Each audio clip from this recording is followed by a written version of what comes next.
digo, creo que pocas personas más autorizadas para hablar del cerebro y de esas nuevas condiciones que Iván, además de ese bagaje que tiene, pues bueno, excelente comunicador y además gran amigo, tengo que decir. Por tanto, un doble placer poder presentar a Iván hoy en este webinar y bueno, deseando que os pueda ser interesante el tema. Aprovecharemos, como siempre, después del webinar para aprovechar y poder plantearle al ponente todas las dudas que podéis plantear a través del chat. Muchas gracias. Bueno, pues gracias por esta sorpresa. La verdad que no esperaba que tú me presentaras a mí. Nadie me había comentado nada al respecto. Bueno, pues... A ver si esto se pone bien. Vale. Bueno, le he cambiado un poco el título. Esto es muy habitual también en mí. En el último momento cambiar el título a las ponencias y cambiar las diapositivas. Porque creo que refleja de manera más fiel lo que vamos a tratar un poco, ¿no? También os tengo que decir que cuando surge la idea de esta ponencia, que es una idea un poco más larga, no es una idea tanto de la ponencia cuando me la encargan desde infancia, sino ya es algo a la que le vengo dando vueltas y, de hecho, hay alguna pincelada en el libro de atención del año pasado, de marzo del año pasado ya no, del año anterior, de 2019, en el cual hablamos un poco de cómo la atención se va a conceptualizar o repensar en función de los cambios sociales que estamos experimentando. Ahí nace un poco el embrión de este tipo de desarrollo en el conocimiento, dijéramos, y que quizá luego se transformará en, no sé, en algún artículo, en algún libro. Sería bonito porque hay muchas cosas, pero lo que quería deciros es que no hay mucho en torno a esto. La verdad es que es curioso porque creo que es algo que llevamos viéndolo socialmente quizás, es decir, menos constatado, pero llevamos viéndolo desde hace muchos años. Pero hay muy poquito en torno al empirismo o a la demostración empírica de que estos cambios se están dando. Por tanto, bueno, pues yo me he basado en algunos artículos y también, como siempre suelo hacer, pues quiero también hacer reflexiones en voz alta, ¿no? Más que enseñar cosas que creo que al final pues están en los libros o que incluso se pueden traslucir de los pacientes que vemos o de los fenómenos que vamos viendo en el día a día, ¿no? Pero antes de empezar, a mí me gustaría hacer, en cierta manera, agradecer o dedicar esta ponencia a algunos compañeros, ¿no? Por dos partes. Por un lado, en los tiempos que estamos, sobre todo a los compañeros neuropsicólogos, especialmente a los neuropsicólogos infantiles, que ya si de por sí está denostada la neuropsicología, pues los neuropsicólogos infantiles son algo que estamos casi por descubrir, ¿no? Pero por otro, sobre todo, a todas aquellas profesiones de la salud mental y también de la salud neurológica, dijéramos, que a día de hoy, siendo expertos en población infantil, todavía no tienen la especialidad tan vital y tan necesaria como son, por ejemplo, la psicología infanto-juvenil, la psiquiatría infanto-juvenil o la neuropediatría, ¿no? Para mí es un honor y una fortuna pertenecer a este tipo de ámbitos y disciplinas, entonces, sobre todo quiero dedicárselo a ellos porque sé que estos meses están siendo especialmente duros por el tema de la pandemia y también, bueno, pues de especial movimiento en este tipo de disciplinas y creo que bueno, por ellos va esta ponencia. Espero que os guste. Bueno, si queremos mirar al futuro, primero tenemos que mirar un poco al pasado, ¿no? Porque al final es un poco el punto de anclaje que tenemos para ver si lo que está sucediendo, lo que va a suceder o lo que creemos que va a suceder tiene sentido, ¿no? Si observamos un poco al ser prehistórico, que ya tiene unos cuantos años de evolución, nos daremos cuenta de que es completamente diferente a nosotros y no tanto a nivel físico, a nivel de apariencia, como lo es a nivel cognitivo, ¿no? Con, bueno, pues una forma de comunicarse un poco especial, con una forma de congregarse o de unirse en redes que era muy especial y podemos decirlo de alguna manera con un sistema cognitivo que quizá puede ser más básico, ¿no? En el cual predomina toda esa parte que llamamos subcortical y que antes se desarrolla antes, ¿no? Como es la parte sensoperceptiva, sensomotora, por la cual necesitamos ante un peligro salir corriendo, ¿no? Y tener una destreza determinada o incluso manejar bien las dos manos con el fin de que cuando haya una presa pues podamos apresarla, valga la redundancia. Y también, pues bueno, pues una tecnología que es muy básica, muy rudimentaria, ¿no? Y por tanto, pues que exige para poder interpretarla en cierta manera, aparte de todo ese cambio social que se ha dado, a día de hoy quizá lo entendemos menos, pero en ese momento era una forma también de procesarla mucho más simplista, dijéramos, ¿no? Por tanto, a nivel cognitivo, pues ha habido muchos cambios que los vamos viendo, ¿no? También a nivel comunicativo, pues el cambio es abismal. No sabemos si el lenguaje existía en aquel momento o qué tipo de lenguaje existía, pero si lo hubiera, probablemente ese lenguaje, lo que sí se sabe es que es mucho más simple de la capacidad que tenemos hoy en día, ¿no?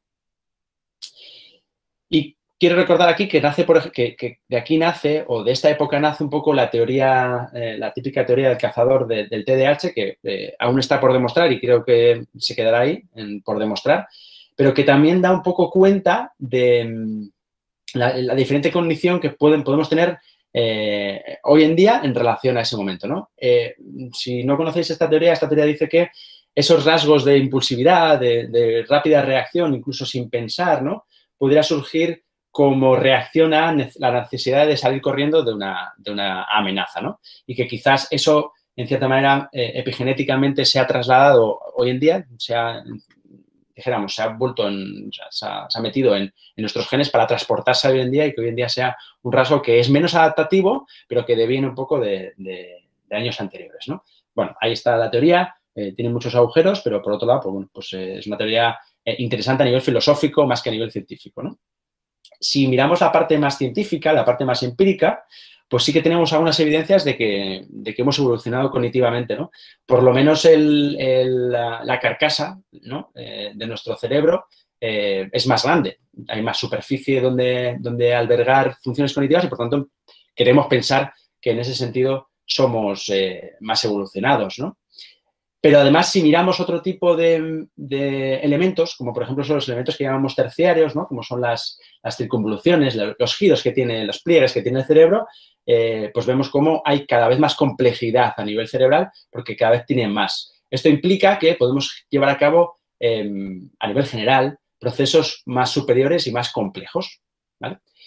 Y de ahí nace, por ejemplo, también el cerebro cada vez ha ido extendiéndose más hacia atrás, hacia adelante en nuestro cuerpo, de forma que los lóbulos han ido ampliándose, han ido aumentándose y con esto pues también ha ido ampliándose el lóbulo prefrontal, tan importante para nosotros, porque sabemos que es el regulador conductual y el regulador de nuestros procesos cognitivos.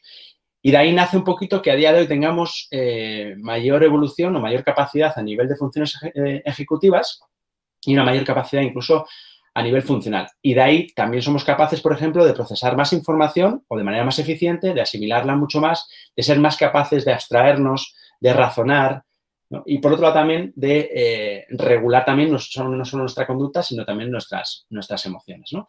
Pero es curioso porque a día de hoy, aunque tenemos una superficie, en verdad no es que tengamos más neuronas que en años anteriores, dijéramos, en épocas anteriores, sino que en verdad nuestro sistema cognitivo, como es el cerebro, se ha complejizado más y funcionalmente es mucho más capaz con menos, dijéramos, con menos elementos, ¿no? ¿Por qué? Porque a día de hoy sabemos que tenemos una mayor capacidad de mielinización y que esa mielinización se produce de manera más tardía, por lo que nos da más calidad en la conectividad, más eficiencia y más eficacia.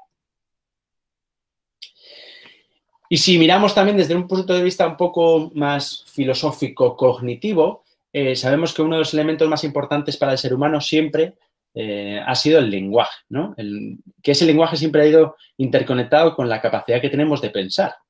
Si miramos a definiciones, pues un poco de Piaget, ¿no? De épocas de hace 50, 60, 70 años, veremos cómo el pensamiento en un momento determinado, la cognición y el pensamiento eran casi términos unívocos, ¿no? Por el cual, pues un pensamiento era una cognición, ¿no? El cognitio típico de Piaget, ¿no? A medida que en estas últimas épocas, dijéramos, desde la prehistoria, ha ido evolucionando el pensamiento, porque ha sido necesario, también el lenguaje ha evolucionado de manera paralela por la interrelación que tienen entre ellos, ¿no? Pero si observamos un poco desde cuándo se produce esa eclosión de esa interrelación entre pensamiento y lenguaje, son sobre todo los últimos 1500 años, ¿no? Mientras que hasta entonces, y tenemos muchísimos años más hacia atrás, desde el 1000, dijéramos, hasta la prehistoria, el desarrollo fue mucho más lineal, mucho más gradual, ¿no? Y eso se debe a que desde hace 1500 años la capacidad cortical que tenemos es mucho mayor y también la evolución que ha sufrido el lóbulo prefrontal es mucho mayor a lo que ha sufrido desde el año 1000 hacia atrás, ¿no? Eso nos ha hecho más capaces de pensar y de tener un pensamiento mucho más complejo y mucho más superior. Pero obviamente no solo depende del lenguaje y del pensamiento, también ha dependido de la tecnología que se ha ido generando. Si pensamos en la tecnología que se generó hasta el año 1000, 1500, descubrimos que uno de los elementos más importantes pues puede ser, por ejemplo, el libro, ¿no? Una forma de plasmar el lenguaje.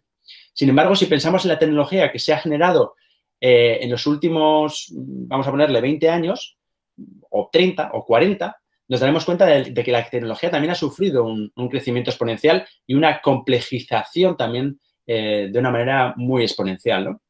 Por tanto, la digitalización, que es un proceso que más o menos surge de hace 20, 25 años, en cierta manera ha roto un poco la evolución que teníamos poco a poco, progresiva, y ha generado una eclosión a nivel de evolución humana que probablemente no se ha traducido aún, por los pocos años que han pasado, en nuestra capacidad cognitiva. Es decir, en cierta manera todavía estamos asimilando toda esa eclosión tecnológica, la estamos interiorizando, ¿no? Estamos sumando a nuestra capacidad cognitiva.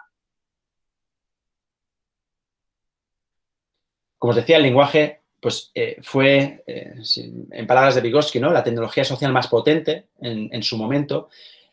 Y lo que, en cierta manera, quiero transmitir es que a día de hoy el lenguaje no es una tecnología social que haya provocado un cambio tan abismal si lo comparamos con los cambios que estamos sufriendo en los últimos 20, 30 años, con los beneficios y los perjuicios que eso trae, con las partes positivas y las partes negativas que eso trae.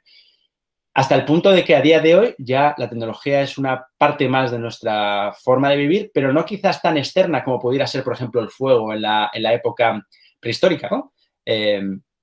Lo es más a nivel, dijéramos, interno. Es una tecnología que nos ha provocado cambios en nuestra forma de vivir, nos ha provocado cambios en nuestra forma de relacionarnos, nos ha provocado cambios también en la forma de aprender y de consumir recursos y, en cierta manera, de crecer como personas y como seres que vamos evolucionando a mejor, ¿no? O eso por lo menos creemos. Y este crecimiento se da por dos necesidades o dos nichos o dos núcleos de necesidad, ¿no? Por un lado, por la cada vez más necesidad de estar conectados en redes, por la mayor deseabilidad o la mayor sociabilidad, y por otro lado, por la cada vez mayor necesidad de conocer, ¿no? Que es algo que siempre ha sido inherente al ser humano, pero que quizás si pensamos en aquel ser prehistórico, quizá por su forma de pensar o por su capacidad cognitiva, pues no se planteó tanto, ¿no? El hecho de una metacognición, es decir, conocerme a mí mismo y decir, bueno, pero ¿cómo puedo mejorar, no? Eso es una pregunta que quizá nos hemos hecho en los últimos años y de ahí surgen, pues, tecnologías del tipo, pues, la medicina, ¿no? La tecnificación de la medicina o bueno, pues, llevar a cabo mejoras en nuestra capacidad de minimizar déficit, ¿no? Como pueden ser las gafas o las adaptaciones, quizá hechos a día de hoy, las adaptaciones quizá curriculares, ¿no? Entonces, tenemos que tener en cuenta que ha habido 3 puntos de inflexión a nivel humano, a nivel de la humanidad. Uno de ellos fue la parte genética, dijéramos, ¿no? Cuando ya empezamos a tener una genética que ya marcaba mucho la impronta y que no era, quizás la prehistoria era una genética que entre seres humanos pues no cambiaba mucho, pero llegó un momento en el cual la genética vimos que provocaba cambios mucho mayores, ¿no? Descubrimos eso. La segunda fue cuando descubrimos la selección natural, ¿sí? Que en cierta manera esa genética no solo iba de los rasgos que teníamos, sino de que además decidía, en cierta manera, quién seguía adelante y quién no, o qué rasgos seguían adelante y qué no en la evolución. Y podríamos decir que a día de hoy tenemos lo que llamamos sociedad aumentada, ¿no? Que luego veremos cómo eso también va a provocar ciertos guetos y ciertos problemas. Entonces, hoy en día podríamos decir que quizás ya no sea tan importante esa sociedad del bienestar al que se refería en el año 97, 98, por primera vez, aunque ya era un término que estaba usado, ¿no? Pero quizás se puso más en moda en esos años 90, ¿no? En boca de presidentes como Aznar, por ejemplo, ¿no? Que decía que lo más importante era preservar la sociedad del bienestar. Y a día de hoy podríamos hablar de que quizás lo más importante para nosotros como seres humanos está siendo la sociedad de la información, ¿no? Estar todo el día bien informados, tener la información y, de hecho, hoy en día se habla de que la información podría ser un poder fáctico más, como lo puede ser, por ejemplo, el dinero, el poder adquisitivo, ¿no? Y a día de hoy podríamos decir que tenemos una sociedad, una comunidad que está mucho más interconectada. Por tanto, eso genera que tengamos un nosotros a nivel de identidad cultural, a nivel de identidad psicológica, que es mucho más grande y mucho más poderoso de lo que eran antes, ¿no? Con tribus, por ejemplo, en eras anteriores, en eras pasadas, en las cuales pues había tribus más pequeñitas de lo que ahora tenemos, ¿no? Quizás en los años 80, 70 era impensable decir que conocíamos a 3.000 personas con las cuales teníamos un contacto, no obviamente de día a día o no un contacto estrecho, pero sí que podíamos estar conectados, ¿no? Y eso fue lo que facilitó, en cierta manera, redes como Facebook, ¿no? Y también hay una reconfiguración de los valores y de los estilos cognitivos, de los procesos cognitivos, que nos hacen pasar de una capacidad de aprender, ¿no? de almacenar contenidos, porque no hay tantas opciones de almacenarlos en dispositivos externos, en cosas que no son nuestra cabeza, a otro tipo de valores en la cual ya no es tan importante tener contenidos, sino saber gestionarlos y saber buscar aquellos que necesitamos, ¿no? Entonces, necesitamos aprender a aprender más que a aprender contenidos o tener muchos contenidos en la cabeza, ¿no? Entonces, a día de hoy podríamos decir si tenemos, en cierta manera, una selección natural que ya ha pasado de valorar aspectos más biológicos a también deberíamos de meter en esa ecuación aspectos más cognitivos, porque al final hemos evolucionado, ¿no? Pero al final, ¿qué pasa con las nuevas tecnologías? ¿Cómo, en cierta manera, nos modulan, nos modifican y cómo nos perjudican? Cuando hablo de beneficiar o perjudicar, generalmente yo no hablo en términos negativo o positivo, ¿vale? Cuando hablo de esos términos no me refiero a subir, bajar, me refiero a cambiar, porque al final nos da igual un poco si nos perjudican o nos benefician, si eso nos supone un cambio o si eso no hace que tengamos que solucionarlo de alguna manera, ¿no? Entonces, al final, una evolución no es tanto perder o ganar, sino cambiar y adaptarnos a esos cambios, en tanto en cuanto si hay un cambio quiere decir que en cierta manera cubre una necesidad, ¿no? Y ya no solo a nivel personal, sino también a nivel social, porque quizás hemos pasado de una cognición mucho más molecular, en la cual procesos, ¿no? o definiciones de Lezak y de los primeros neuropsicólogos de los años 70, 80, pues eran más de factores y procesos a tener que tener en cuenta o a tener que imaginarnos procesos cognitivos que evolucionan en masa o que evolucionan de una manera más social y de una manera más macro, ¿no? Más que a nivel molecular, más a nivel molar, ¿no? Que se dice. Y las preguntas que nos hacemos muy a menudo es ¿cuándo un niño está preparado cognitivamente para usar las nuevas tecnologías, ¿no? Pero sobre todo, esa pregunta quizá no es tan importante como la pregunta de ¿cuándo es capaz de gestionar las nuevas tecnologías? ¿Cuándo un niño está preparado suficientemente para saber gestionarlas, ¿no? Bueno, pues vamos a ver qué últimos avances ha habido. Pero como os digo, lo que deberíamos hacer en los siguientes años es intentar meter los avances en nosotros mismos. Es decir, que para poder cognitivamente ir creciendo como personas, no solo en ese ciclo evolutivo de niño a tercera edad, sino también como sociedad, deberíamos ir integrando esas herramientas. Y aquí tenemos unos problemas y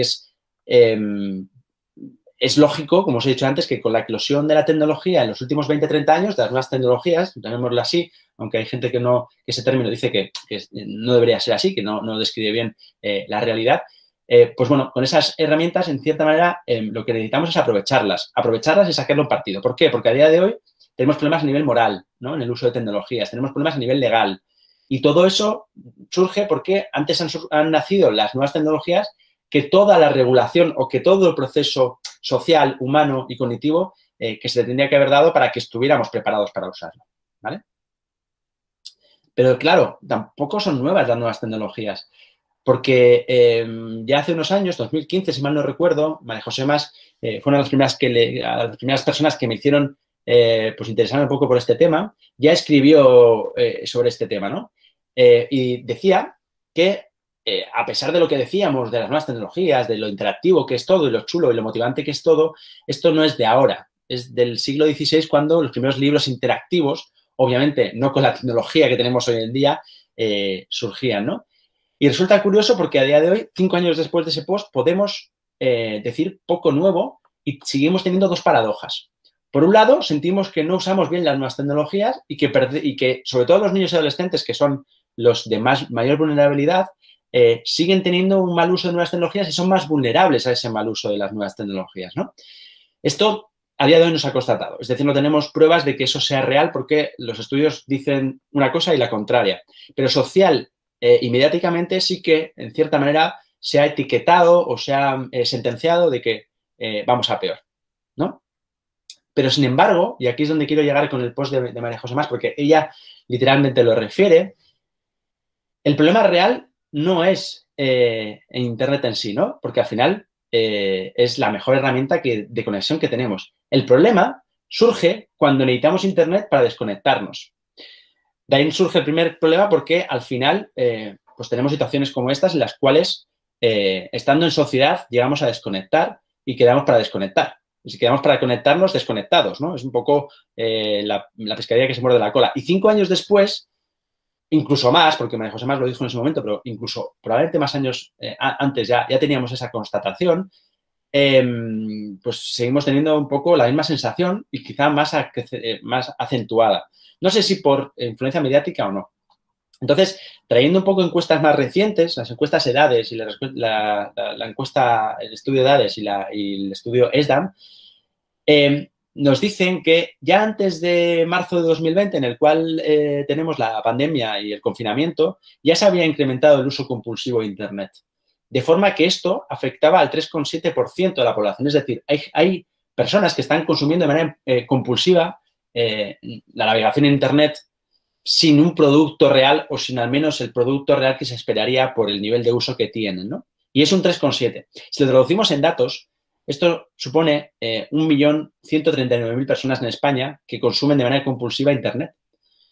Por no hablar, por no meternos con el consumo que ha provocado o los problemas que ha provocado el juego online, el juego con dinero, ¿no? El juego problemático, incluso el trastorno del juego, ¿no?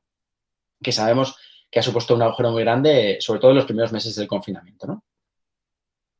Pero ¿cómo esto explica o influye en nuestra cognición? Es decir, ¿cómo todo esto se traduce luego a la parte cognitiva? Ya os digo que somos un poco un pan a media cocción. Es decir, sabemos perfectamente el sabor a pan, pero estamos ahí a media cocción y tenemos que imaginarnos mucho el sabor a pan en ese pan de media cocción para saber lo que va a pasar, ¿no? Si pensamos un poco en el cambio que hemos tenido a nivel social, podremos averiguar un poco los cambios que vamos a tener a nivel cognitivo. Por un lado, hemos pasado de ver la televisión en determinadas horas para informarnos sobre todo y de las bibliotecas para conseguir información a tener esa disposición de información en cuestión de milisegundos. Tanto es así que si os habéis dado cuenta, que todos os habéis dado cuenta probablemente, hasta Google te mide en cuánto tiempo te ha buscado la información. Y generalmente no son más de un segundo con no sé cuántas milésimas, que además te las mide de una manera milesimalmente, como si eso fuera necesario, ¿no? Hemos pasado de un mundo en la cual lo importante era la información cualitativa a un mundo en el cual somos infornívoros. ¿Qué quiere decir esto? Que necesitamos consumir cuanto más información mejor, da igual de qué calidad incluso, hasta el punto de que las cosas fake, ¿no? Los false news estos, pues nos lo creemos de manera muy fácil porque no nos paramos a criticarlo, ¿no? Y luego hay procesos cognitivos muy específicos a los que me voy a referir a continuación, como son la multitarea, que en cierta manera yo me preguntaba, ¿no? Pues bueno, si vamos a evolucionar y tenemos cada vez más información y tenemos ser cada vez más multitarea, ¿no?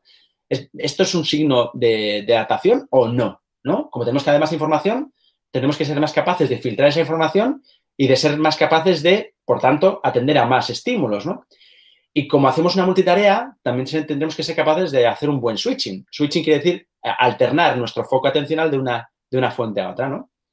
Y como todo esto también, en cierta manera, afecta a nuestras habilidades sociales, a nuestros patrones de relación. Porque, claro, si yo necesito estar a varias cosas a la vez, es imposible que consumiendo muchas fuentes de información, cuando yo me esté tomando un café con alguien, pueda estar pendiente de su conversación porque voy a tener una necesidad imperiosa y, de hecho, yo la tengo de consultar cada 2 por 3 las redes sociales, ¿no? Así que el primer punto que vamos a analizar es la parte de atención, ¿sí? Y aquí encontramos que tenemos muchos aprendizajes pendientes, tenemos muchos suspensos en este apartado. ¿Por qué? Porque no somos, a día de hoy, no estamos educados, no estamos criados para focalizar nuestra atención y mucho menos en los últimos años. Y esto es una constatación, es un hecho. No estamos educados a desconectarnos de la red social, tanto literal como figurada, es decir, de la red social en la nube, como de la red social a nuestro alrededor, de forma que sabemos que ha crecido los trastornos por dependencia emocional, ¿no? Y otro tipo de trastornos del vínculo, que de hecho son de nuevo cuño precisamente porque anteriormente no teníamos esas necesidades, ¿no? Y que somos neofílicos, por tanto tenemos que estar todo el día conectados, de manera que si hay un atentado en no sé dónde, voy a decir uno en donde ha sido, no voy a ser que sea en Cenizo y luego alguien me culpe, en Madrid, ¿vale? Por ser el más antiguo, necesitamos estar al minuto conectado con esa realidad y sabiendo incluso el número de fallecidos que ha habido en ese atentado, ¿no? Y a eso se le llama neofilia, en cierta manera, ¿no? Pero, por otro lado, Stanford dice ya en 2010, hace ya 12 años, que somos, en cierta manera, tan incapaces que en vez de centrarnos en lo importante, decía Fito, de hecho, que lo importante, lo urgente no es lo importante, ¿no? Pues en vez de centrarnos en lo importante, nos distraemos con cualquier novedad, ¿no? Y da igual si se llama red social, da igual si se llama email que entra o da igual si es la lucecita del móvil que parpadea. De hecho, para eso lo hacen, ¿no? Para llamar la atención. Así tenemos que hoy en día tenemos una generación ni mejor ni peor, pero con adolescentes conectados a un grupo social o a iconos culturales que a menudo transmiten mensajes muy superficiales y que a menudo incluso van en contra de la supervivencia del ser humano, ¿no? Como pueden ser, pues bueno, dominancia, ¿no? Hacia la pareja, bueno, este tipo de fenómenos, ¿no? Y que, de hecho, a menudo son incluso disfuncionales este tipo de iconos. Tendríamos que repensar un poco qué supone para nuestra identidad, ¿no? Nuestra identidad psicológica este tipo de procesos, ¿no? Este tipo de fenómenos, ¿no? Rosen decía, y aquí tenemos un poco la madre del cordero en neuropsicología, que la multitarea no existe, ¿no? Esto es un debate muy chulo que no voy a traer aquí, pero sí para que entendáis un poco la diferencia, ¿no? Lo que sí existía es la tarea dual, en la cual siempre hay una tarea que es repetitiva y, por tanto, se automatiza en un porcentaje alto, y otra tarea que es mucho más exigente y es la que haces de manera consciente, dijéramos, ¿no?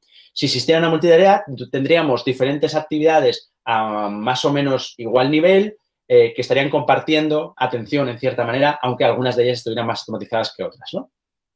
Y, por tanto, la multitarea en verdad sería un sesgo, una sensación subjetiva de que estamos a muchas cosas, pero en verdad no estamos a nada y que en verdad lo que existe es el switching rápido, ¿no? Si alguna vez habéis escuchado a Tirapo, esto es un poco él lo explica muchísimo mejor en el sentido de que, bueno, pues hay mucho más contenido detrás en el que no entraré, pero bueno, dijéramos que hay dos paradigmas, el ser capaces de alternar en diferentes fuentes a ser capaces de tener dos fuentes a la vez en la cual prestar atención, ¿vale?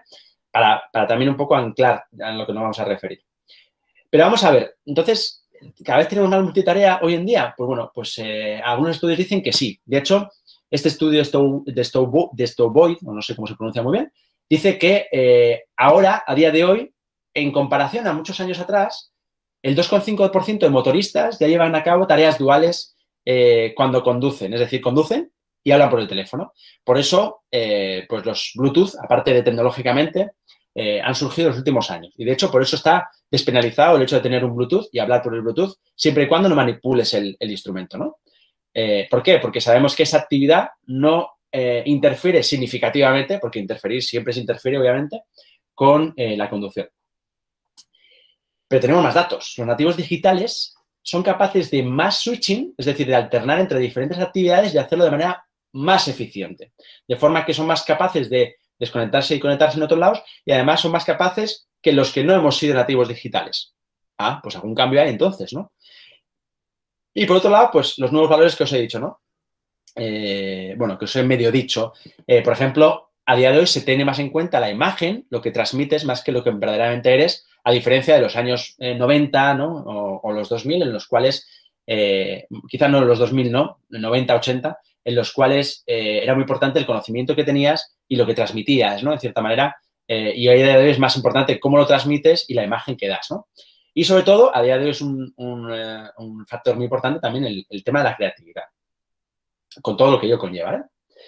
Más datos os voy a dar a nivel de atención. Los estudiantes hoy día tardan una media de menos de 6 minutos en desconectarse de una tarea antes de cambiar a una pantalla, ya sea un móvil, ya sea una tablet o un ordenador. Es decir, si les dejamos elementos analógicos, como puede ser un libro, como puede ser un cuaderno, como puede ser sí, son muy aburridos, son todos iguales, ¿no? Cuadernos, libros, no encuentro más.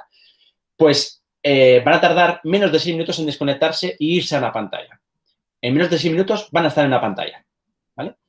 Por tanto, y a día de hoy, la multitarea es algo súper habitual. Y no solo en jóvenes, sino que además está transmitido en generaciones posteriores, ¿no? Y esto implica cambios cognitivos, obviamente. ¿Por qué? Porque si estamos en multitarea, se han de modificar necesariamente lo que antes lo decía, el filtro, ¿no? Y el inhibir. Porque claro, si estamos en una multitarea, generalmente tenemos muchas fuentes de información y estamos más permeables a fuentes diferentes de información. Entonces, tenemos que tener más capacidad de inhibir automáticamente, ¿no? Nuestro cerebro tiene que tener más capacidad de inhibir automáticamente aquellos estímulos a los que ya de inicio no queremos atender, porque si no, colapsaríamos cognitivamente, ¿no? Esto también implica que a nivel de memoria de trabajo necesitemos tener más conocimientos en la memoria de trabajo. Si sabéis cómo funciona la memoria de trabajo, entenderéis perfectamente lo que quiero decir, ¿no? Y por otro lado, también tenemos que ser mucho más flexibles a la información. ¿Por qué? Porque sabemos que cada minuto está cambiando la información que recibimos y, por tanto, ese cambio de información puede hacer también que cambien nuestros criterios de filtro, ¿no? En cierta manera. Y con esa flexibilidad también, pues el cambio, el shifting, ¿no? El cambio de un estímulo a otro en función de la recompensa que me ha dado una fuente u otra. Y, en definitiva, y algo que es un poco más superior, ejecutivo a nivel jerárquico, como es ser capaces de, voluntaria e involuntariamente, combinando ambas, mayor control atencional, ¿vale? Entonces, a día de hoy ya se postula que la multitarea o el switching muy rápido, nos da igual, va a llegar a configurar nuestra cognición, de forma que incluso, y esto fenomenológicamente los neuropsicólogos es algo que lo vemos súper lógico, modifica incluso hasta nuestra neuroplasticidad, en el sentido además de que modificará nuestro bagaje, nuestra resiliencia o lo que en neuropsicología llamamos esa parte de reserva cognitiva, ¿vale? De forma que aquellos que practiquen más la multitarea en una sociedad, en un ambiente en el cual los multiestímulos sea algo muy habitual, pues obviamente tenderán a preservarse más en el tiempo. También, si queremos, como una forma de luego traducirse a la epigenética y que eso suponga un rasgo distintivo más eficaz para la supervivencia, ¿no? Como es lógico. Pero, por otro lado, tenemos una disonancia, que luego también la veremos, y es, a más multitarea, nosotros subjetivamente, y esto es subjetivo, tenemos la sensación de que tenemos menos capacidad de gestionar toda esa multitarea. Pero cuando esto lo trasladamos a un experimento, no es concluyente a día de hoy lo que encontramos, ¿no? Algunos dicen que sí, que a más multitarea tenemos más capacidad ejecutiva, otros dicen que, bueno, que da igual una cosa a la otra, que no una cosa no te relaciona con la otra, y otra dice que cuanto más multitarea tenemos, menos competentes somos a nivel ejecutivo, ¿vale? Por eso os digo que esto es un salto que poco a poco tendremos que ir cubriendo porque tenemos déficit de conocimiento. Pero lo que sí es verdad es que a más multitarea digital, en cierta manera, nuestro control cognitivo es menor, ¿vale? Esto también hay estudios que lo subrayan y que debemos diseccionar el por qué, ¿no? ¿Y en qué encuentran un peor control cognitivo? Pues que hay un peor foco, que somos menos eficientes en el switching y que somos menos capaces de filtrar la información y, además, la información que nos entra tiene menos capacidad de retención. Esto tenemos que preguntárselo a Baddeley a ver por qué pasa esto, ¿no? Porque si recordamos el modelo de memoria a corto plazo, memoria a largo plazo, si algo llega a la memoria a largo plazo no se debería desvanecer. Es probable que lo que llamamos huella de memoria sea mucho menos intensa cuando entra a nuestra cognición de una manera más estimulada, dijéramos, ¿no? Con más multiestímulo. Pero lo que sí es verdad es que a más multitarea digital, esto también se ha visto un cambio abismal, tenemos una mayor disfunción en nuestros ámbitos de rendimiento, como son el educativo y el laboral, ¿no? Y ya, de hecho, hay intervenciones específicas. Os pongo un ejemplo, la metodología por proyectos, aparte de ser más motivadora, es es también en parte por intentar compensar este tipo de disfunciones, pues es una metodología que a día de hoy se ha convertido casi en un paradigma, ¿no? A mí lo que más me preocupa de todo esto, de todos estos cambios, es que se constata ya una vulnerabilidad especial hacia algunas personas. Quiere decir, hay algunas personas que estos cambios no los van a vivir tan bien como otras personas. De manera que, bueno, pues en una época quien tenía un trastorno del lenguaje, pues era el último en salvarse, ¿no? El último que se quedaba en el barco. Sin embargo, quizás hoy en día eso ya importa menos y quien no sea capaz de gestionar, de tener unas funciones ejecutivas muy ejecutivas, de ser capaz de gestionar esa multitarea, pues se va a ver envuelto en bueno, pues una situación de vulnerabilidad, una situación de ser menos, ¿no? Y quién sabe si el día de mañana podemos ver trastornos del tipo multitasking disease, por ejemplo, ¿no? Por poner un poco la nota irónica. Y ya el mero uso de usar el móvil ya genera problemas de aprendizaje. Es decir, esta decisión que tomamos los padres de cuándo vamos a dejarle el móvil al niño parece menor, ¿no? Pero en función del momento evolutivo en el que se encuentra a nivel cerebral el niño, va a generar más o menos problemas de aprendizaje y ya los genera de por sí cuando el niño empieza. Por tanto, es lógico pensar que lo primero que tenemos que hacer es enseñar al niño a gestionar el aprendizaje y a generar un aprendizaje sólido, un aprendizaje reposado y un aprendizaje en forma de reflexión, que sabemos que cuando se usa el móvil y las nuevas tecnologías lo van en cierta manera a dificultar, ¿no? Y sabemos también que las personas más eficientes en multitareas serán también más capaces de inhibir multitarea. Es decir, serán más capaces de seleccionar cuándo quieren hacer multitarea y cuándo no. ¿Sí? También sabemos que aquí, obviamente, como en todo lo cerebral, tiene una influencia bestial el sistema dopaminérgico. Y es que es lo que vamos a disputar. Es probable que luego veremos, tengamos sistemas más dopaminérgicos y que, en cierta manera, tengamos que regularnos un poco más porque, bueno, pues los niveles de dopamina que tengamos en el futuro sean mucho mayores de los que podían tener a nivel prehistórico. De hecho, ya los tenemos, ¿no? No solo por la parte multitarea, sino también porque a día de hoy necesitamos mucha más motivación. Y eso quiere decir que el sistema dopaminérgico, en cierta manera, funciona diferente a lo que era antes.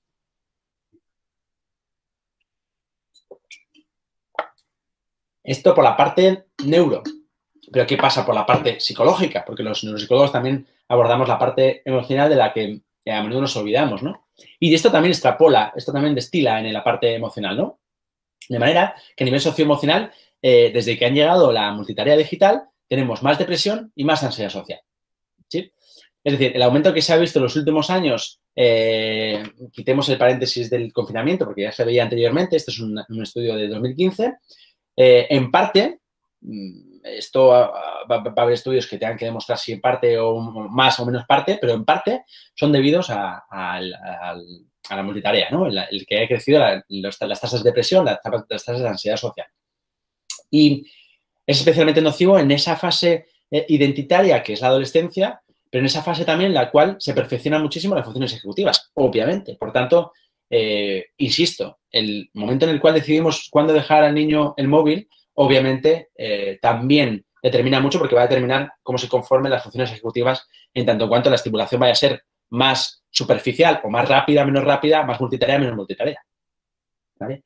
Y lo que se ha constatado también que cuando usamos tecnologías estudiando, hay efectos negativos en las notas, en el comportamiento y en la motivación ante el estudio, obviamente, y en el aprendizaje percibido. Esto, al final, tiene una forma de canalizarse o un intermediador como es la motivación. Yo siempre les pongo un ejemplo en consulta a los chavales con TDAH y es cuando te tomas, por ejemplo, algo que tiene mucho azúcar, yo que sé, un café, ¿no? Cuando tomamos un café con bastante azúcar, si luego tomas chocolate, la sensación es de que ese chocolate no te satisface igual que si te lo tomaras sin café, ¿no? Pues esto es exactamente igual.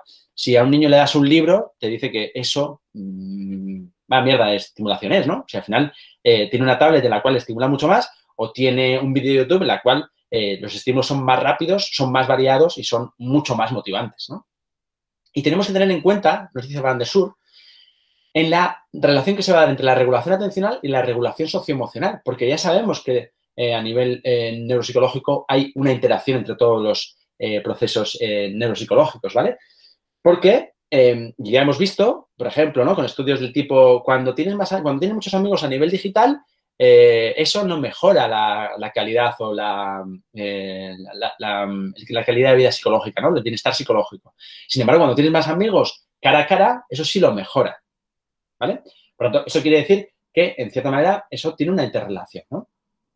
Y, obviamente, genera un empeoramiento en la reducción del sueño, esta multitarea.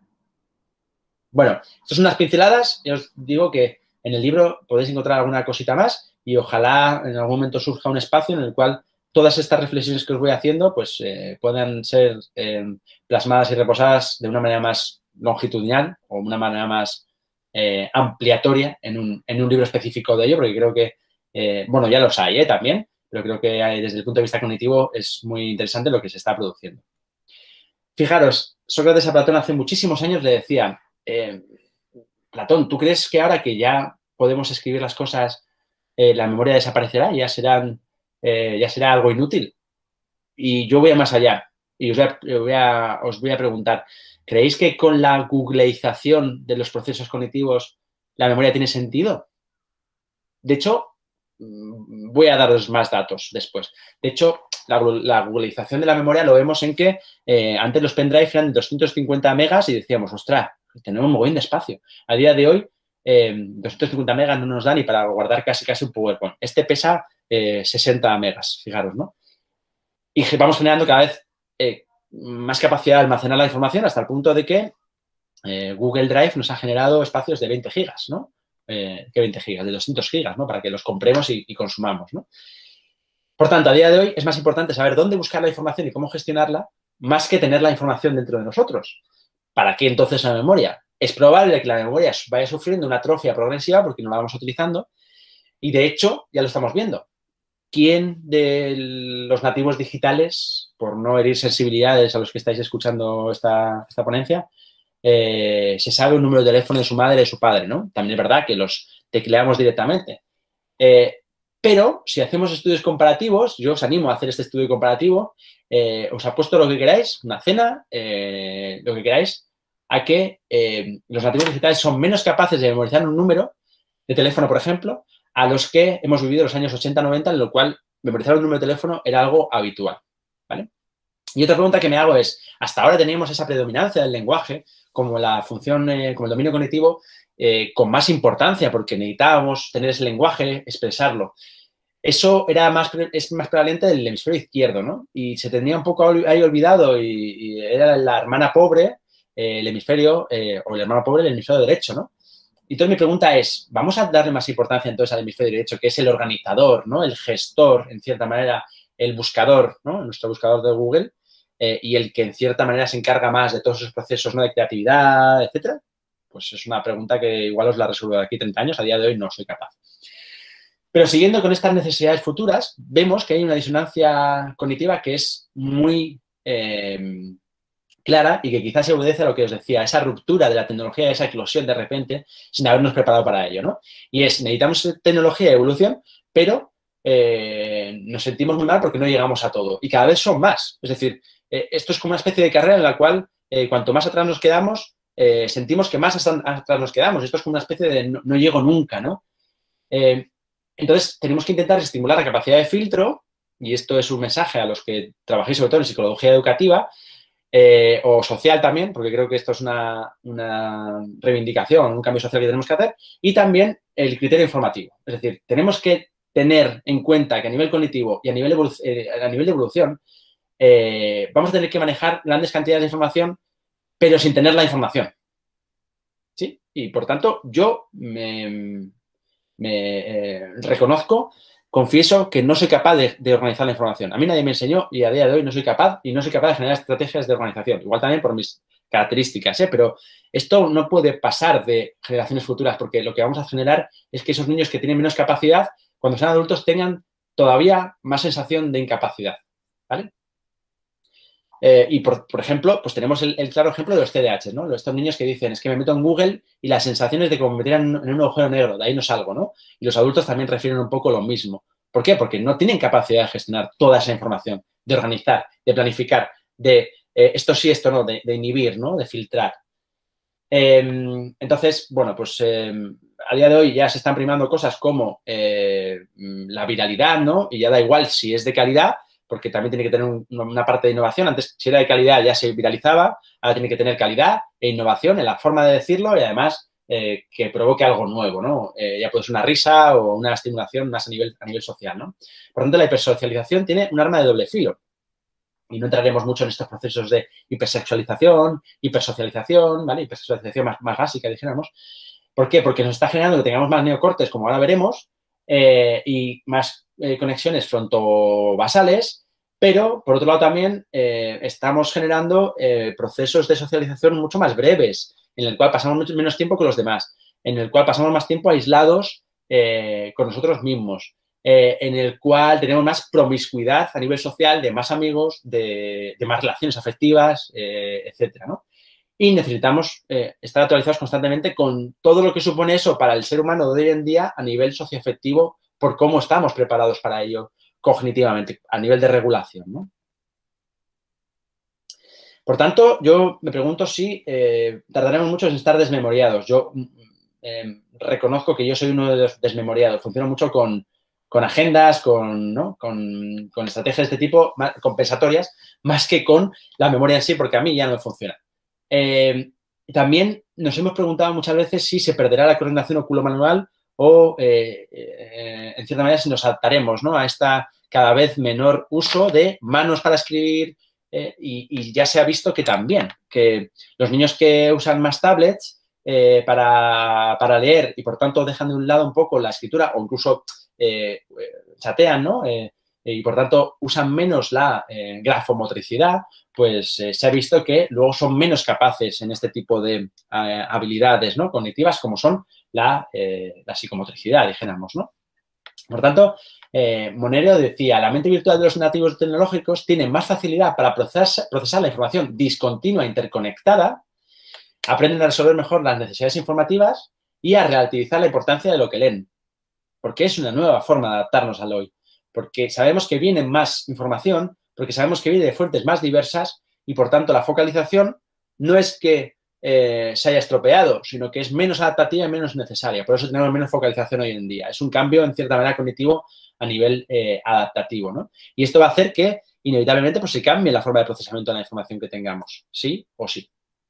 ¿Por qué? Porque vivimos en una sociedad hiperconectada. Yo ya sé que uso mucho esta diapositiva, pero a mí me encanta.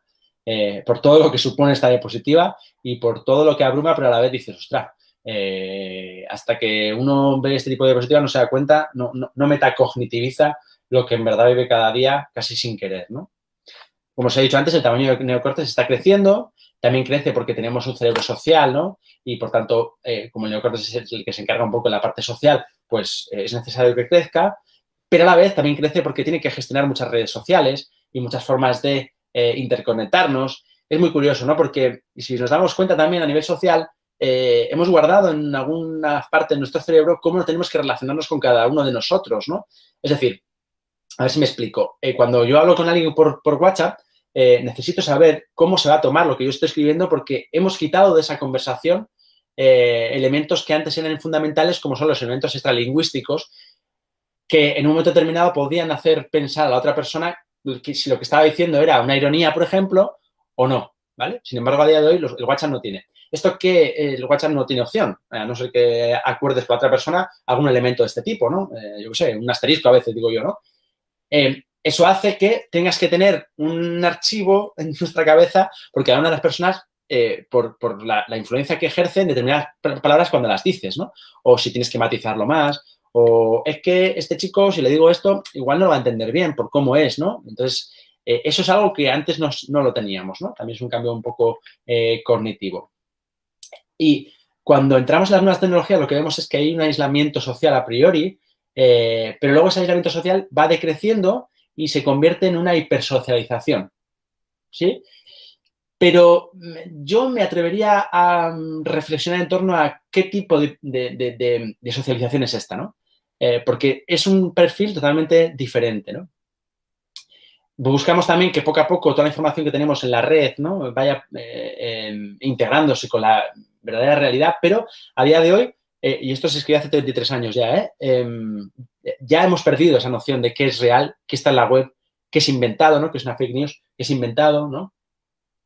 Y obviamente la tecnología nos ha permitido optimizarnos a nivel cognitivo, a nivel intelectual, y esto ha permitido que las startups se beneficien de ellos, a nivel económico se tome en cuenta esta capacidad de adaptación sí o sí, tengamos el compartir como valor fundamental cuando antes era muy difícil porque compartías con los seres más cercanos, y una mayor solidaridad. Esto también es un valor súper positivo que hemos ido generando en tanto en cuanto hemos ido relacionándonos con más gente, y eso nos ha hecho ver más perspectivas, más dijéramos, más problemas, más situaciones crudas, y eso nos ha hecho abrirnos un poquito más a la socialización, porque no todo va a ser malo en estos cambios cognitivos, ¿no?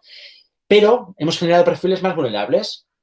¿Cuáles son aquellos más vulnerables? Pues bueno, los que tienen problemas afectivos, obviamente, si la multitarea genera problemas afectivos, pues están más en la piqueta, ¿no? Los que tienen problemas de imagen, pues como hemos visto, todavía más, hasta el punto de que antes, cuando se generaban fenómenos del tipo, por ejemplo, fenómenos dentro de los trastornos de la conducta alimentaria, ¿no? Como puede ser, pues eso, no comer, ¿no? Una anorexia, o incluso vomitar. Esto no se hacía tan viral, no corría como la pólvora, no se contagiaban tanta gente. Contagiar me refiero a nivel informativo, y descubrían métodos de no comer, de engañar, ¿no? Sin embargo, a día de hoy, pues estas personas con problemas de imagen tienen muy fácil acceso a este tipo de información, a burlar a sistemas de vigilancia, ¿no? Por tanto, esto todavía yo creo que nos ha extravasado, nos ha volcado a las intervenciones que hacemos, ¿no? Los que tienen pocas habilidades sociales, pues obviamente salen también perjudicados, especialmente aquellos en un espectro psicopático, y lo que os he dicho antes de los trastornos de la conducta alimentaria, que también en cierta manera provoca que comamos peor, porque tenemos menos tiempo, necesitamos dedicar más tiempo a diferentes fuentes, etcétera, ¿no?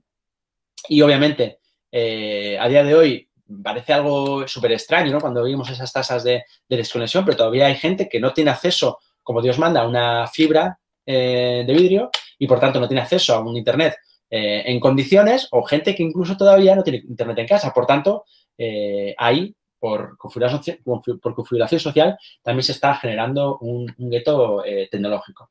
Ahí podemos ver a la derecha un poco cómo ha ido evolucionando poco a poco el volumen cerebral que se ha dedicado al neocórtex, ¿no? Y termino ya, 2 diapositivas me quedan. Yo me pregunto si no seremos una sociedad dentro de poco hiperdopaminada, ¿no? Y si la enfermedad o trastorno que viviremos, que no le pondrán este nombre porque no está en guay, si no será la hiperdopaminosis, ¿no? Porque al final necesitaremos para todo motivación. Hasta el punto de que me pregunto si hay determinadas personas que les cuesta mucho más hacer las cosas solo por una falta de motivación, ¿no? Esto es que ya empezamos a diagnosticar como falta de motivación escolar, ¿no? Desmotivación escolar, ¿no?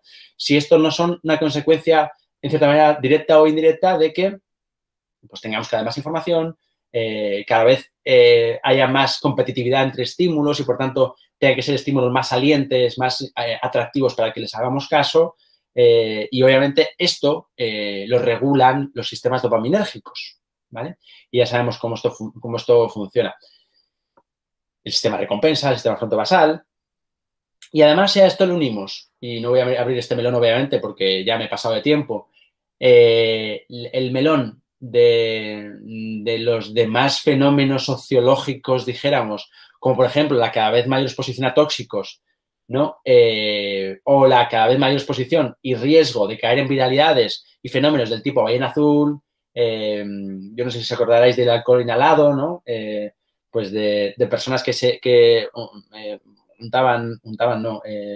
impregnaban el algodón en alcohol y lo metían dentro de la nariz, o incluso, en el caso de las mujeres, dentro de la vagina, para que eso absorbiera muy rápido, ¿no? Y el subidón fuera muy, muy rápido, ¿no? Fijaros, ¿no?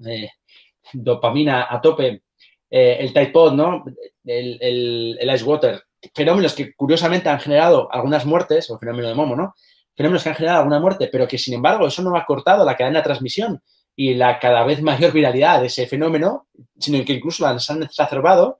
Esto es una muestra de hiperdopaminosis, ¿no? Y, obviamente, si la dopamina se desregula, ya sea para arriba o para abajo, da igual, los neurotransmisores siempre están interconectados y hay una homeostasis. Si una se desregula, el resto se van a desregular. Y es especialmente peligroso que se desregule la dopamina y la adrenalina, porque regulan procesos que son muy peligrosos para nuestra propia humanidad, ¿no? Por ejemplo, la adrenalina regula procesos de agresividad. Si se dispara, pues tendríamos a personas que con menos estímulo, con menos provocación, entrarían a pegarse o incluso llegar a matar a alguien, ¿no? Y, obviamente, aquí, pues, el consumo de drogas tiene una cada vez mayor influencia, ¿no? Y a estos fenómenos, pues, se le imbrincan ahí como un todo las redes sociales y las nuevas tecnologías. Pero esto, pues, es un material para otra ponencia que se pueda hacer. Yo lanzo la idea, a ver si alguien la hace, porque me parece unos fenómenos muy chulos. Y, oye, si la hacéis, me avisáis. Así que, sin más, yo hasta aquí. Gracias por escucharme y espero que os haya resultado interesante y no os haya aburrido mucho.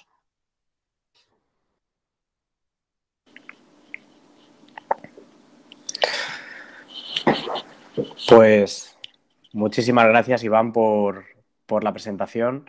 La verdad es que creo que es una presentación de estas que nos tiene que hacer repensar, ¿no? A los psicólogos no solamente el presente de la psicología o del funcionamiento del cerebro, ¿no? De los pacientes a los que atendemos, sino también de ese futuro a corto o medio plazo que nos vamos a encontrar con esos nuevas cogniciones y que obviamente llevarán acompañadas también nuevos procesos psicopatológicos, y creo que es algo en lo que debemos estar preparados, y sobre todo la ciencia estar preparada para conocer lo mejor posible este tipo de fenómenos, para obviamente conocer mucho mejor nosotros los clínicos cómo poder hacer frente a ellos.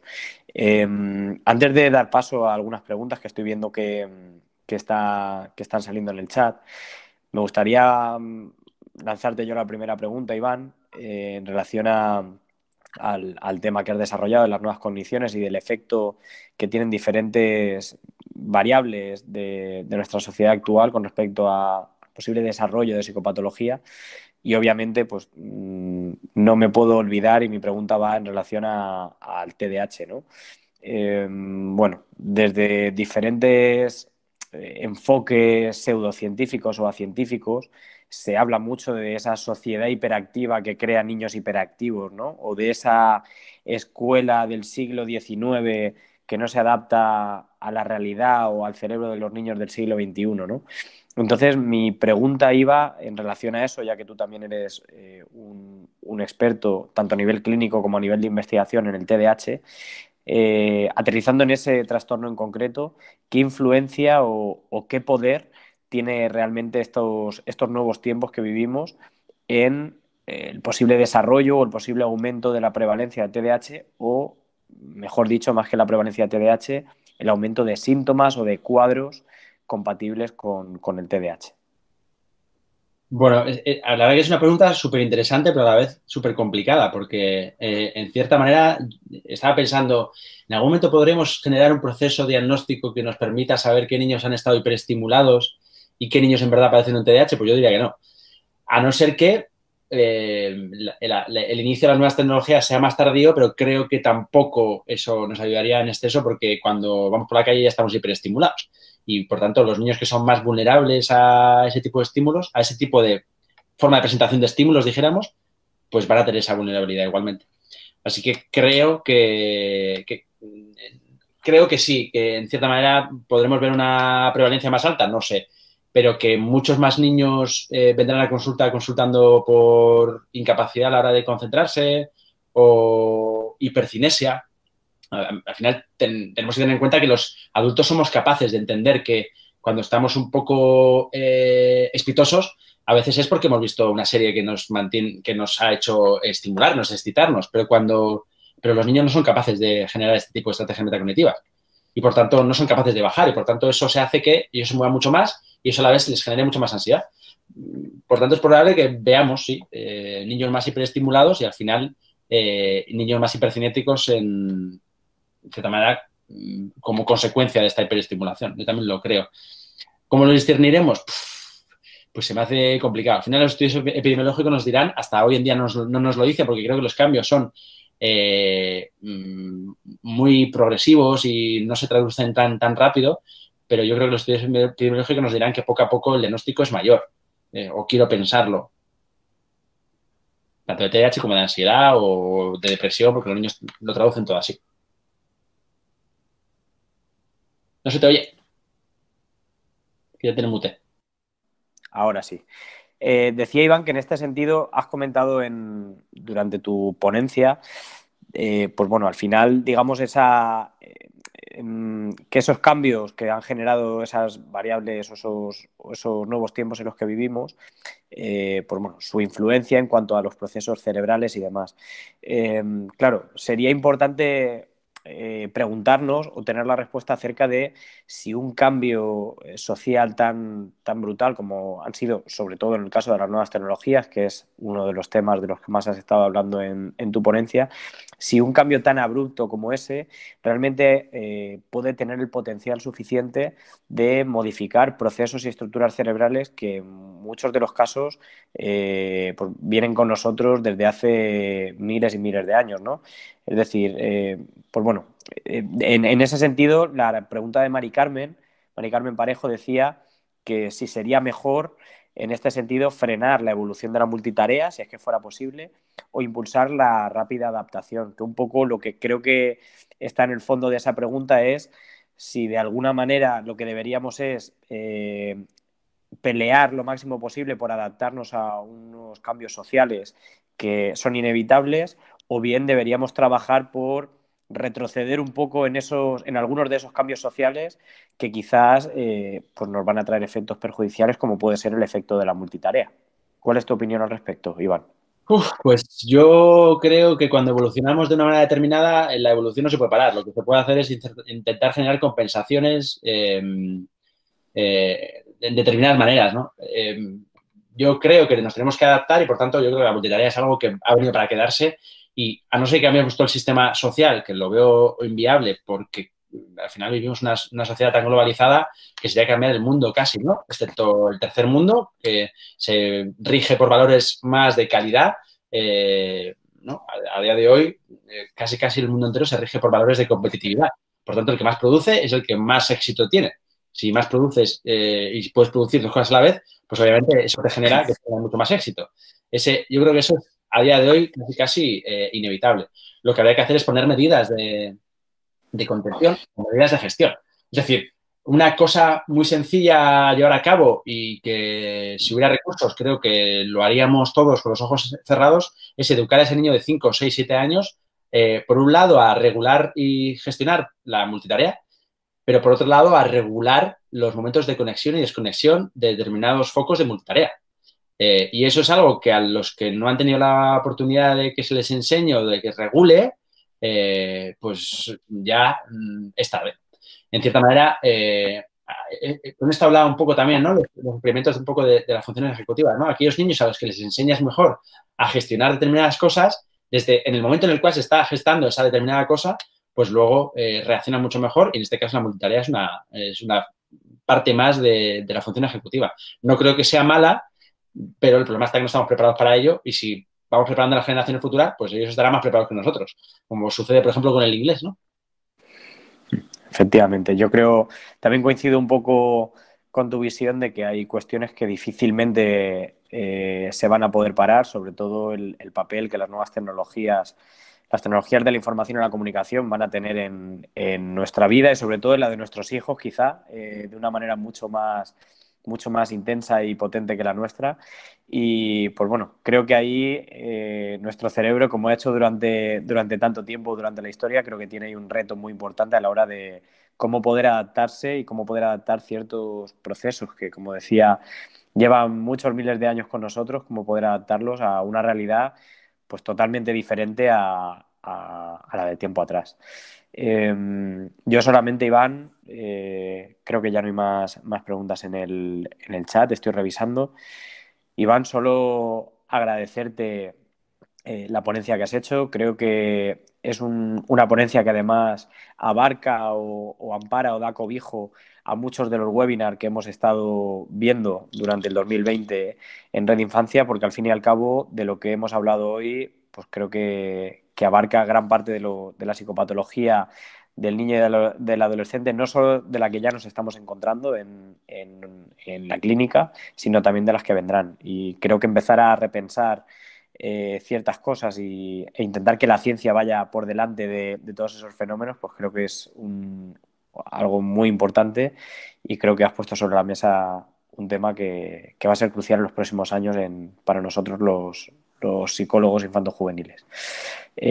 Por mi parte, pues eso, mandarte un abrazo también desde aquí, desde Alicante, al resto de personas que habéis acudido al webinar. Muchísimas gracias por haber acudido. como siempre decimos, esperamos que estéis muy al tanto de las novedades que publicamos desde Red Infancia, no solo en las redes sociales, sino también en la página web, ya que, pues como sabéis, tenemos un compromiso muy importante con las actividades formativas y sobre todo con la actualización en psicología infanto-juvenil, y habrá novedades y nuevas actividades dentro de muy poco. Así que, Bueno, nada más. hay alguna pregunta por ahí, ¿eh? Y de hecho se están levantando la mano en plan, ¿Ah, sí? no me Ah, silencies, no me silencies. a ver. Ah, Ahora, vale. Ya vale, cuando he dicho que cortaba, han empezado a escribir. Eso claro. es. Estaban esperando ahí. Vale. Voy a empezar entonces por la primera pregunta de Yolanda, donde pregunta si las dificultades de lectoescritura en relación a todo esto que has estado comentando también se pueden ver afectadas por todos estos cambios que has expuesto en tu ponencia. Interesante también la pregunta, pero yo haría una repregunta. Si la lectoescritura va a tener menos valor o si la lectura va a tener que ser más rápida, más superficial, dijéramos, hasta qué punto estos fenómenos nuevos que se van a generar de lectura pues van a poder ser un trastorno o no, o una dificultad o no. No sé si me explico. Al final lo vamos a adaptar a una lectoescritura nueva. ¿Vale? Por ejemplo, ¿no? Ya las tildes, hay mucha gente que dice que las tildes quizás llegará un momento que desaparezcan o que las ves y las subes ya no se utilicen, porque total, todo se pronuncia igual, ¿no? De hecho, aquí en euskera ya no existe la V desde hace mucho tiempo, desde siempre, pero y seguimos existiendo lingüísticamente exactamente igual que los castellanoparlantes, porque la V y la V pues no tienen diferente, o las Hs, ¿no? Que aquí en nuestra sociedad no las aspiramos, como puede ser, por ejemplo, en Francia, que sí que tienen una pronunciación diferente, ¿no? Entonces, aumentarán. Yo entiendo que tal y como concebimos hoy en día, si este constructo o esta forma de conceptualizar que tenemos, las dificultades de lectoescritura no cambian, aumentará. Vale. Iván, hay más preguntas. Olaya López preguntaba acerca de la interrelación entre el control ejecutivo y el habla internalizada, y si crees que ha cambiado la interrelación entre estos dos procesos, y si, en tu opinión, hay un cierto desfase o retraso en ellos. Uf, la pregunta tiene muchas aristas y además tiene muchas interpretaciones diferentes. Yo le veo muy polisémica la pregunta esta. Obviamente, obviamente ha cambiado en cuanto lo que más nos indica que ha cambiado es que la metacognición también ha cambiado. Yo creo que tenemos más capacidad. Me refiero si comparamos la prehistoria ahora o si comparamos el ser humano de antes al de ahora, de analizarnos a nosotros mismos y ser más analíticos con nosotros mismos y ser más metódicos. De hecho, la psicología cuando se generó, dijéramos la psicología moderna, ¿no? Cuando se generó ya en los primeros años del siglo XX y tal, daré cuenta que algunas estrategias por ejemplo, psicoanalíticas iban muy relacionadas con las preguntas, ¿no? Con simplemente preguntar. Y estaba pensando yo, ¿qué es psicología? Pues hay algunas definiciones que dicen que psicología es curar con la palabra. Por tanto, el habla internalizada es súper importante para nosotros. Si esto se relaciona con el control ejecutivo, habría que especificar, porque al final el control ejecutivo es un ente tan etéreo y tan poco bien descrito y tan poco tangible que es difícil decirte si esto ha cambiado. Pero obviamente nuestro control ejecutivo ha cambiado, nuestra habla internalizada también ha cambiado y esto quiere decir que probablemente la interrelación entre las dos también ha cambiado. Si hay más desfase o retraso hoy en día, depende a lo que nos estamos refiriendo con ese retraso o desfase. Yo sí que veo que los niños cada vez empiezan antes a hablar. Entonces, bueno, pues quizás es un cambio evolutivo que tenemos, no lo sé, pero esto es algo más, puede ser un sesgo, porque puede ser algo más subjetivo mío. Bueno, lo cierto y verdad es que creo que tenemos más incertidumbre que certezas en todo este campo, como hemos indicado antes. Digamos que es un fenómeno que tenemos ahora mismo delante, pero que nos vamos a encontrar con más fuerza y con más intensidad en los próximos años. Y repito, siempre reforzando un poco uno de los leitmotiv de Red Infancia, de esta sociedad. Obviamente la ciencia y los estudios empíricos que nos digan un poco más acerca de estos efectos en el cerebro de nuestros niños, y sobre todo la manera de poder intervenir para mejorar o prevenir el curso de estas dificultades, porque yo creo que va a ser un reto clave y uno de los grandes campos de investigación en la psicopatología infantojuvenil en los años venideros. Ahora sí que, Iván, creo que ya no queda ninguna pregunta más. Ah, bueno, sí, Emanuel acaba de preguntar. Comenta que, bueno, que cuando mencionas que las generaciones recientes no memorizan números telefónicos, si no se vería equilibrado a la vez con la cantidad de contraseñas que memorizan o con otros elementos más útiles para su vida moderna. Claro, al final es una adaptación, ¿eh? Yo no digo que el hecho de que perdamos memoria sea negativo, sino que la memoria hoy en día sirve para menos de lo que servía antes. Entonces, ¿si se ve compensado por la cantidad de contraseñas? No. Creo que no, por una sencilla razón. Antes, cuando memorizábamos muchas más cosas. Porque no teníamos otra opción de hacerlo. No teníamos una opción de llevarnos a, yo qué sé, las cosas apuntadas en una app o que la app nos recordara determinadas cosas y, por tanto, tú hacías eso a nivel analógico, dijéramos. Las contraseñas que generamos hoy en día, no nos hagamos trampas. No son tantas contraseñas porque generalmente utilizamos 2, 3, 4, pero no como antes, que cuando llamabas al amigo, tenías 3 o 4 amigos a los que llamabas, más tu madre, más tu padre, ¿no? Y eran muchos teléfonos diferentes. Era otra cultura. No me refería quizás a un ejemplo muy concreto para que viéramos un cambio muy concreto, pero antes dependíamos mucho más de la memoria. Y si analizamos, por ejemplo, personas de 40 y pico años hoy en día y los analizamos con personas de 20 años, veremos que la capacidad de memoria, pues, por un lado, a nivel de valores es muy diferente. El valor que se le da a la memoria o, por ejemplo, a la memoria de trabajo, ¿vale? Que ahí sí que, en cierta manera, se va a ver exacerbado o potenciado. Y, por otro lado, pues, yo creo que la amplitud de la memoria es mucho menor.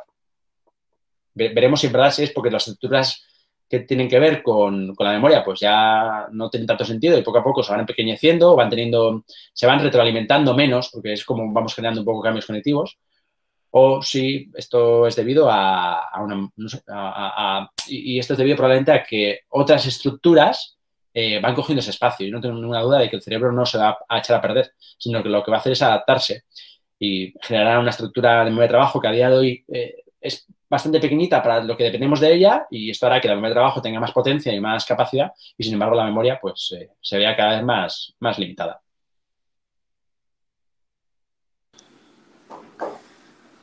Bueno, Iván, pues vuelvo a hacerte los agradecimientos que había hecho en el cierre fallido de antes.